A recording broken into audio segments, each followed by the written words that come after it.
Israel और Hamas का युद्ध अब रुक चुका है। गाजा पट्टी में इजरायल पिछले 1 साल से ज्यादा समय से तबाही मचा रहा था, लेकिन अमेरिका और दूसरे देशों की पहल पर दोनों के बीच युद्ध विराम पर सहमति बन गई।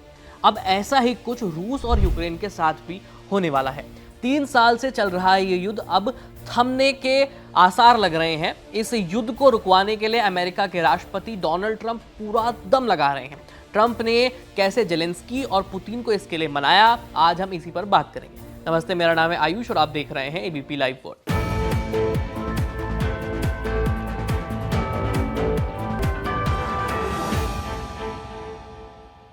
अमेरिकी मीडिया के मुताबिक राष्ट्रपति डोनाल्ड ट्रंप ने पुतिन और जेलेंस्की से फोन पर लंबी बात की है। इस दौरान रूस यूक्रेन युद्ध को खत्म करके दोनों देशों के बीच शांति वार्ता शुरू करने पर सहमति बन चुकी है। उम्मीद जताई जा रही है कि करीब 3 साल से चल रहा युद्ध अब खत्म हो सकता है। ट्रंप ने रूसी राष्ट्रपति व्लादिमीर पुतिन के साथ हुई बातचीत की जानकारी एक सोशल मीडिया पोस्ट के जरिए दी। बातचीत के दौरान पुतिन ने ट्रंप को मॉस्को आने के लिए इनवाइट भी कर दिया है।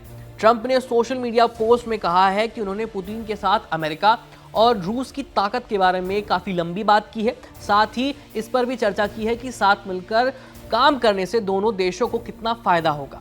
ट्रंप ने कहा कि वे यूक्रेन और रूस के बीच चल रहे युद्ध में होने वाली लाखों मौतों को रोकना चाहते हैं। उन्होंने कहा कि दोनों नेता अपनी टीमों को तुरंत बातचीत शुरू करने का निर्देश देने वाले हैं। ट्रंप के इस पोस्ट के बाद यूक्रेन के राष्ट्रपति वोलोदिमीर जेलेंस्की ने सोशल मीडिया साइट एक्स पर एक पोस्ट करते हुए लिखा कि उन्होंने भी ट्रंप के साथ जो बातचीत की है उसका उन्हें पॉजिटिव नतीजा निकलने की उम्मीद दिख रही है। जेलेंस्की अपने पोस्ट में आगे लिखते हैं, हमने शांति प्राप्त करने के अवसरों के बारे में लंबे वक्त तक बात की है। मैं राष्ट्रपति ट्रंप का आभारी हूं कि उन्होंने इस मुद्दे पे रुचि दिखाई और हम एक साथ क्या हासिल कर सकते हैं इस पर बात की।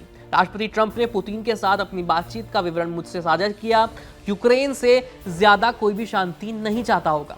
हम आगे भी संपर्क बनाए रखने और आगामी बैठक की योजना बनाने पर सहमत हुए हैं।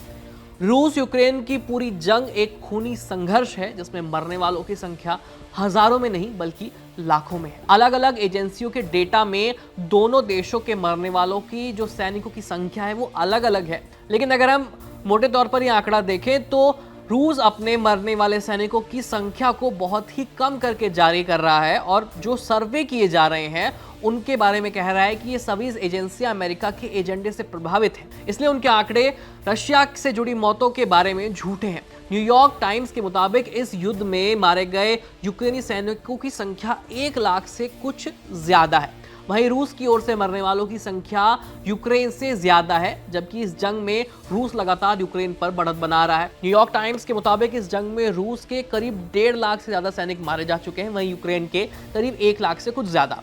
लेकिन रूस न्यूयॉर्क टाइम्स के इन आंकड़ों को झूठा बता रहा है। उसका तर्क है कि वो लगातार यूक्रेन की सेना को पीछे खदेड़ करके उसके इलाके पर कब्जा कर रहा है, तो ऐसे में उसके सैनिक इतनी संख्या में कैसे मर सकते हैं, इसलिए वो इस आंकड़े को झूठा बता रहा है। लेकिन 3 साल के इस लंबे अंतराल के बाद ऐसा उम्मीद दिखाई दे रही है कि रशिया और यूक्रेन के बीच युद्ध विराम पर बात बन सकती है। दोनों देशों में जो हजारों लाखों लोग विस्थापित हो रहे हैं, अर्थव्यवस्था चरमरा रही है, ये और बाकी अंतर्राष्ट्रीय जो संबंध है इसकी वजह से प्रभावित हो रहे हैं, वो अब कुछ सुधरने की उम्मीद दिख रही है। खैर, इस बाकी पूरे इस मुद्दे पर आप क्या सोचते हैं, हमें कमेंट सेक्शन में अपनी राय लिख भेजिए। मेरा नाम है आयुष, धन्यवाद।